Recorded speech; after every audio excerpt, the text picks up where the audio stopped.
India का T20 world cup का squad announce हो चुका है और इस वीडियो में समझते हैं कि कौन से बेसिस पे इन्होंने लांती टीम सिलेक्ट की है।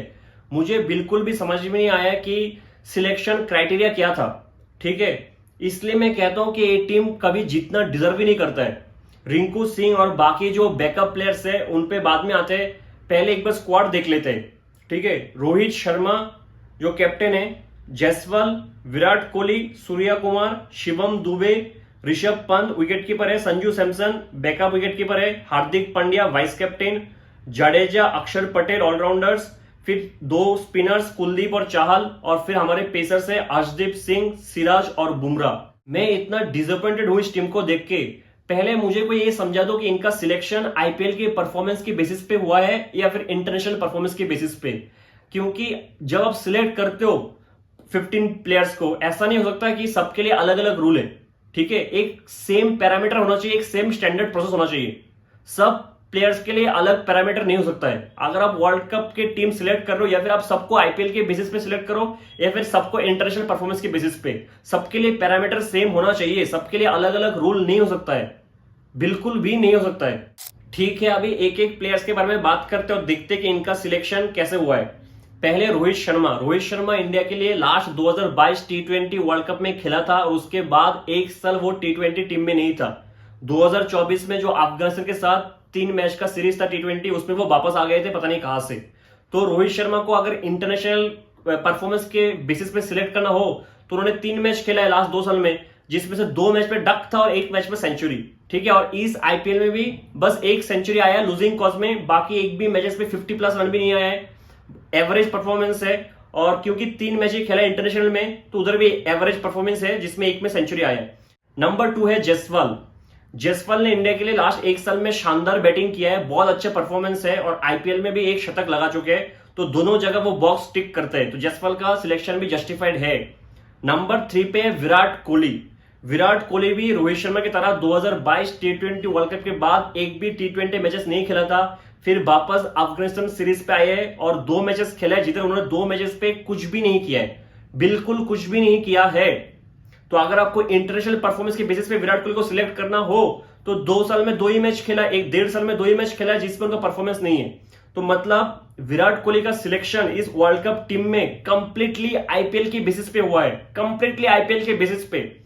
नंबर 4 पे Surya Kumar Yadav ODI world cup के बाद ऑस्ट्रेलिया वर्सेस इंडिया का पास्ट T20 सीरीज हुआ था, जिसमें उन्होंने अच्छा बैटिंग किया है और साउथ अफ्रीका के खिलाफ भी शायद उन्होंने 1 सेंचुरी लगाया था, और आईपीएल में अभी तक 2 इनिंग्स अच्छा किया है। तो सूर्या कुमार यादव भी दोनों जगह बॉक्स को टिक करते हैं और उनका सिलेक्शन भी जस्टिफाइड है।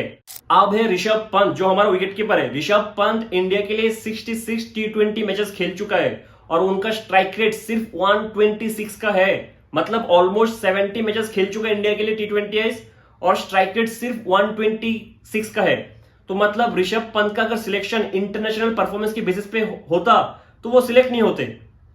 ठीक है, मतलब ऋषभ पंत का भी सिलेक्शन सिर्फ आईपीएल के परफॉर्मेंस की वजह से हुआ है। और मैं आपको याद दिला दूं, एक्सीडेंट से पहले ऋषभ पंत T20 टीम से बाहर निकल गया था। ऋषभ पंत को ड्रॉप किया गया था T20 टीम से क्योंकि उनका परफॉर्मेंस बहुत खराब चल रहा था। तो ऋषभ पंत का भी सिलेक्शन इस टीम में सिर्फ आईपीएल की परफॉर्मेंस की वजह से हुआ है। इसके बाद है हमारा दूसरा wicket keeper Sanju Samson India के लिए 25 T20 मैचेस खेला है, उनका एवरेज है 18 और स्ट्राइक रेट है 133।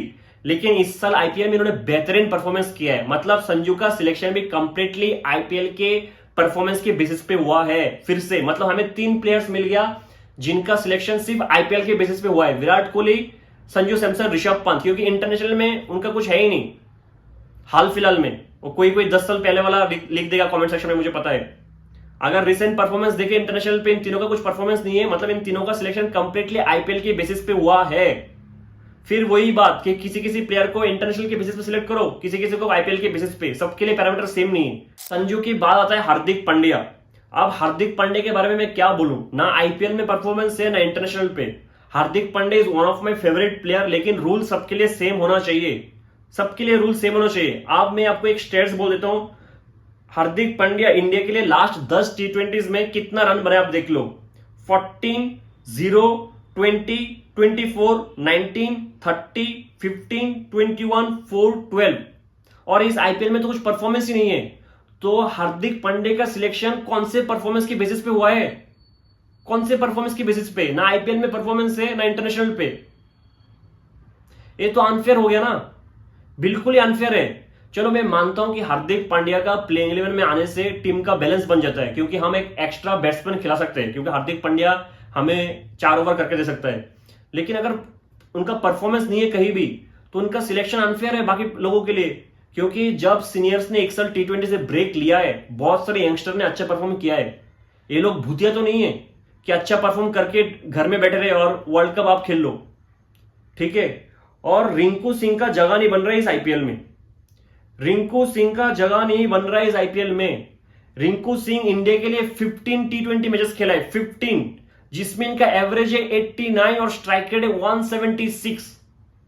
जो भी इन्होंने बैट्समैन खिलाया ना स्क्वाड में, आप एक बैट्समैन का बता दो जिनका स्टेट्स, जिनका परफॉर्मेंस लास्ट 1 साल में T20 में रिंकू से अच्छा है। बस एक बैट्समैन का नाम ले लो कि इस बैट्समैन का लास्ट 1 साल इंडिया के लिए T20 परफॉर्मेंस रिंकू से अच्छा है। 89 का एवरेज, 176 का स्ट्राइक रेट, कैसे ड्रॉप हो गया रिंकू सिंह? और कितना पार्शियलिटी होगा इंडिया की टीम में। अब कोई कोई गवार कह देगा कमेंट सेक्शन में कि रिंकू ने आईपीएल में अच्छा नहीं किया, तो रोहित शर्मा ने आईपीएल में क्या उखड़ लिया? 1 सेंचुरी आया, वो भी लूजिंग कॉस्ट पे। रविंद्र जडेजा ने आईपीएल में क्या किया? मोहम्मद सिराज ने आईपीएल में क्या किया? अर्शदीप ने इस आईपीएल में क्या किया? हार्दिक ने इस आईपीएल में क्या किया? अगर रिंकू सिंह आईपीएल की परफॉर्मेंस की वजह से ड्रॉप हुआ है, फिर तो हार्दिक पांड्या, जडेजा, रोहित शर्मा, सिराज सब ड्रॉप होना चाहिए। इसलिए मैं कहता हूं ये भूतिया टीम कभी कुछ जितना डिजर्व ही नहीं करता है। यही रीजन है कि हम कभी कुछ जीतते नहीं है।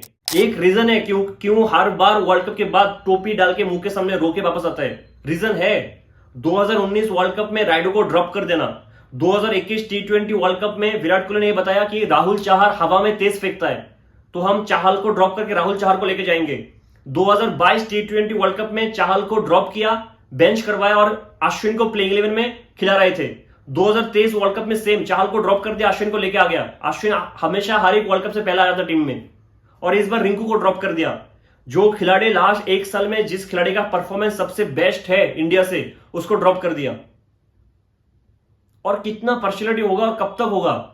आप वापस आते हैं रविंद्र जडेजा पे। रविंद्र जडेजा ने इंडिया के लिए लास्ट T20 में कब अच्छा बैटिंग किया है? ना इंडिया के लिए किया है, ना आईपीएल में किया है, फिर भी जडेजा का सिलेक्शन हो गया है, बेहतरीन। और हमारे 2 फिनिशर्स होंगे, हार्दिक पांड्या और रविंद्र जडेजा, और भी शानदार। उसके बाद है अक्षर पटेल। अक्षर पटेल आईपीएल में अच्छा बॉलिंग डाल रहा है, लास्ट साल भी अच्छा किया था, बैटिंग और बॉलिंग दोनों से। और इंडिया के लिए भी जब जब मौका मिले अक्षर पटेल ने अच्छा परफॉर्म किया है। मेरे हिसाब से तो अक्षर पटेल का प्लेइंग 11 में जगह बनता है।